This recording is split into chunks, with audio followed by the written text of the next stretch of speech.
Mate, you won't want to go near that dead swan because you'll get the bird flu if you do.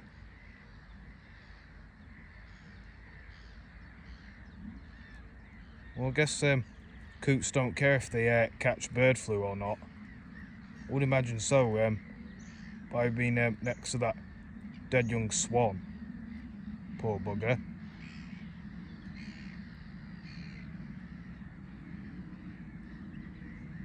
But yeah, the next time I go, I'm gonna have to go over there because the black-necked grebes are all the way down there. I didn't even know they were all the way down there because I've only just been recently through this area. Little grebes are there. I've only just recently been at St Aidan's a few times, in fact a handful of times actually.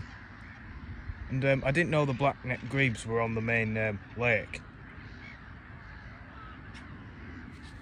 Yeah, get away from it. Don't catch bird flu. Because if you catch it, then there's nothing that you'll be able to do about it. You could just die. Poor swan.